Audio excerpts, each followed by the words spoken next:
That was a weird segue. I know. Okay, this is a comment we got. I'd really like to hear Gary's story about his experience with infertility. Any insights you can share for those going through similar struggles? When and how do you decide to pursue adoption? How do you handle hurtful comments from friends and family about having children while dealing with your infertility? Okay, so I'll start with this. You get married. Did you have any idea before you got married that you were infertile? No, but that's because I was really dumb. Why? What do you mean? No, I didn't know. Okay. No. But you should feel like you should have known? Genuine question. I don't know. I know. I'm not in a great headspace today. I don't feel like I'm safe to record. I said to somebody earlier today, I'm like, man, one of the blessings of me recording as a general rule, I'm pretty reserved, right? And when I'm not reserved, we're in deep trouble. Well, that's No, fine. that's a fair question. No, I didn't do the right things before I was married. So I just think, hey, you know what? Like, What does that mean? No, I'm serious. Like, what do you mean you didn't do the right things? You were married. No, like you hurt your. No, I was in relationships before, Yeah. right? And I had premarital sex, so it's like, well, I'm just like, okay, this is oversharing now. I feel like I'm oversharing. But anyways, I think that very soon after we were married, like probably less than 6 months, right? We did not. We're getting pregnant. Yeah, and first year newly married, so whatever. Not concerned about it. And I mean, this is part of like the hurt probably in our marriage and my shortcomings as a husband, but like it wasn't as important to me, and I was laser focused on building a business and doing a lot of other things. And obviously it was relevant and we talked about it, but it was weighing way more on when did on you Marie's realize, mind. hey, there might be something wrong? These are questions you got to ask Marie, but Well, you don't know. no, I do not remember the timeline. I know when we started the adoption process, and I know that journey from kind of like, Well, you not must have being been able going to to the have doctor, kids. be like, hey, we're not getting pregnant. Yeah, we were, and we went to specialists and all kinds of stuff and Did did you all know it was kinds you of were the issue? testing. Yeah, and I mean, it's a bit of a mix, but it was for sure me. Like, How do you figure that out? If it was for sure you, like, how do you know that? just by testing. Okay. Yeah. You're dancing around this issue, man. Well, it's just like, how crass do you want to be in a podcast, right? It's not crass. It's a genuine question. Like, people are dealing with this, and I don't People know. only want to listen to so much talk about Gary Seaman, right? Like, they just do not want to get out the microscope and go there. Let's go back to the question. The question was, I'd like to hear Gary's We story might have to cut about this his whole. We might have to cut experience this whole thing. Some people are literally like, "Okay, I can't finish my lunch now." I says, "Pardon."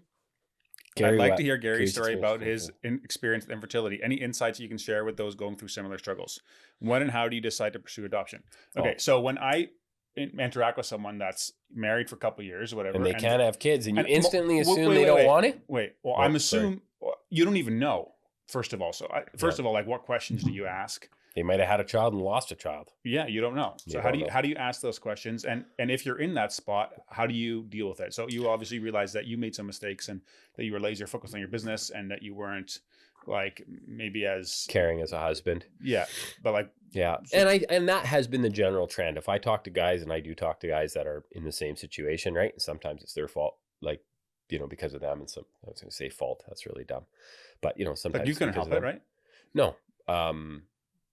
I don't know. Maybe it's because I like sprayed a lot of chemicals on trees when I was a kid and never wore a mask. Like, who knows, right? Whatever. But I think just nuked it, right? But the idea of I says, pardon, we're on a bad run here. The where I was going with that was my experience is very different than Marie's, right? And I think that we're not asking about Marie's. We're asking about Marie's. I know. Marie will come on. We'll ask her. She will, and she will be very good at articulating this in a way less awkward way, in a really caring way that will be really helpful for people. But my experience was just that people are simple and ignorant, and not by choice as a general rule. And so, like, my thing was always comforting Marie after people would say stupid stuff, right? And just relax, or oh, have you tried this? Because people don't like the uncomfortableness. Mm-hmm. And so my advice to people is, if you ask the question, you get in that spot where it's like, oh, this is awkward, always just acknowledge it and say, hey, that sucks. Or, hey, I'm sorry to hear that. That's really hard.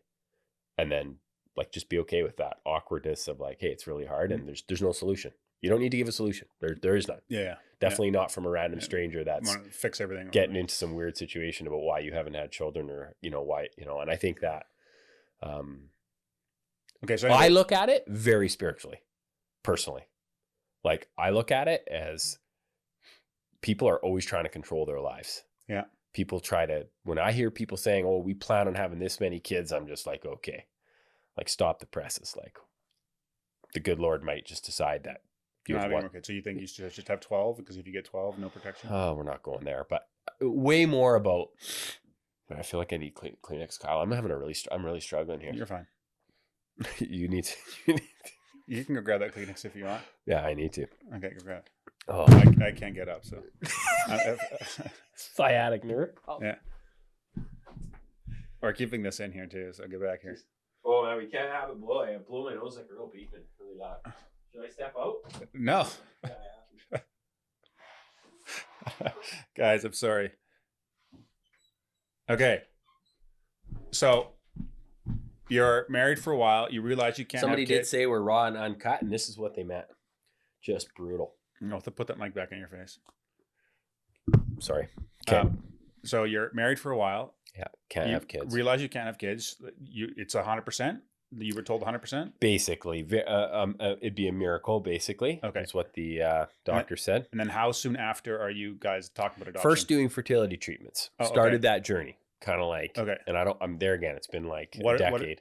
That's like IVF stuff. We didn't go that far. We did. I think it's called IUI, just basically like similar to like with a cow, like artificial insemination. That idea. Okay. And that just reminds me of one time back then, like I sell cows, right, for a living. Like, I sell cows. I sell the odd bull too, right? Yeah. Whenever I sold the bull, Marie would always like throw a bomb at me, right? Oh, I hope he's a better breeder than you are. Is Marie pretty funny? Marie's really funny. Okay, yeah. I haven't seen a lot of her jokes. So. Mostly at my expense. It's okay. No, she's very witty. Okay. Yeah. And we have lots of good laughs together. And she can laugh at herself too, which is awesome. So first you did the treatment. Yeah. And we're kind of on that journey. Extremely emotionally taxing. For you or her? Well, when it's emotionally taxing for your wife, it's emotionally taxing for you too. But no, it was for sure for her. Okay. Just the hormones and stuff was pretty quite an upheaval. And then, of course, like you're not pregnant. And okay. And I don't, there again, I don't How long exactly. Was that? 2 years? No, didn't even go on that long, or I don't feel like it did. Yeah. Like the whole process did, but the fertility treatments didn't. And I think that there again, it's back to like the spiritual side of it. And I don't want to hyper spiritualize it, because I think it's a conscience issue. Like, I would put this totally in the conscience camp, where some people they'd be like, this is black and white. This is wrong. Just like homeschooling or not homeschooling. Well, it's definitely more serious than homeschooling or not homeschooling. But people put that in camp stuff like black and white too. People put everything in black and white. Not that far, but no, this is definitely. And actually, there's a good friend of ours, and she doesn't, I don't know if she listens to the podcast, but she's talked about it, and she's done a lot of research on it and just a lot of thinking about it. And I think Christians probably need to weigh into this space more of like, okay, how far do you go? When does life start? Is this okay? And there again. No, the IVF thing, yeah. Yeah, and with IVF. For me, it was just like, okay, when are you playing God? At what point is it like, okay, this is tumultuous. This is hard on us. I always had like. And where were you at in your own spiritual journey at this point? Probably not in great shape in retrospect. Because what year did you get married? 2010, and this was like in 2012, 2013. Okay, because like you were 3 years like later. Not doing good stuff until at least 2016, right? That's when you did Freedom Session the first time. Yeah, but I mean, there again, in retrospect, it's a spiritual journey, right? Mm-hmm. Sanctification's a process, and we were tiny ways in at that point. I think that for me, it was just like, okay, I'm laser focused on work. I had already fostered as a young man, like already literally like 5 years, 6, 7 years earlier, single, fostered. Hey guys, if you enjoyed that episode and were blessed by it, would you be willing to support the show? That would help a lot in creating more content, improving the quality of the content, putting the production value, getting more guests on, and me being able to spend more time and energy towards it. So if you're interested in doing that, you can click up here and it'll take you to a support page. But you can also subscribe to the podcast by clicking over here and doing that. Thanks again for listening, and I'll catch you on the next one.